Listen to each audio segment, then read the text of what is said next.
Le début de cette année a été très compliqué pour la star du PAF Marie-Sophie Lacaro. L'animatrice de 47 ans, qui a remplacé notre Jean-Pierre Pernaut national au journal Télévis de 13h de TF1, a en effet souffert d'une maladie rare appelée la kératite amibienne. Un sujet sensible qu'elle adore et déjà évoqué lors d'entretiens. Immense désillusion pour les admirateurs et les admiratrices de Marie-Sophie Lacaro, à la fin des vacances estivales. Ce n'est pas elle que le public a retrouvée à la tête du journal télévisé, mais Jacques Legros. Bonjour à tous. Je me réjouissais de vous retrouver demain et de vous souhaiter une très belle année en direct à 13h, mais un souci médical va m'empêcher de vous rejoindre. C'est un problème ophtalmo, avait-elle confié sur Twitter, sans rentrer davantage dans les détails.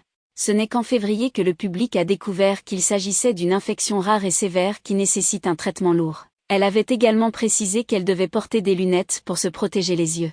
Après plusieurs mois de convalescence, Marie-Sophie Lacaro a fait son retour à la télévision le 16 mai 2022. Pour l'occasion, elle s'était confiée aux Parisiens et en avait dit plus sur la maladie qui lui a rendu la vie dure. Ainsi, le public a appris qu'il s'agissait d'une kératite amibienne, une infection de la cornée par des amibes, des parasites présents dans l'eau du robinet. Il a fallu réhabituer mon œil à la lumière, le rééduquer. Au départ, je portais des lunettes de soleil puis j'ai commencé à les enlever. Mon œil a repris ses habitudes avec une lumière environnante, avait-elle ajouté. L'épouse de Pierre Bascoul s'était davantage épanchée sur le sujet lors de son passage dans Quotidien le 19 mai.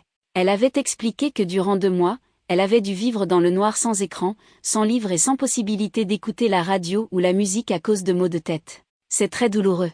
Vous avez l'impression d'avoir des graviers ou des morceaux de verre dans l'œil. Ça gratte en permanence et ça provoque des douleurs qui vous remontent dans la tête et qui descendent dans les dents. Le spécialiste qui m'a suivi a pour habitude de dire que certaines douleurs peuvent aller jusqu'à 40 fois celles d'une rage de dents. On ne se pose pas de questions, on attend que ça aille mieux, s'était-elle souvenue. Afin de guérir, elle a notamment dû utiliser des collyres très toxiques et très agressifs. Cette épreuve a changé Marie-Sophie Lacaro qui se sent désormais plus forte et un peu boulimique de tout. J'ai un peu envie de tout, et je me pose peut-être encore moins de questions qu'avant. Je pense que cela m'a aidé à être plus optimiste et positive, je vois le verre à moitié plein plutôt qu'à moitié vide, avait-elle conclu.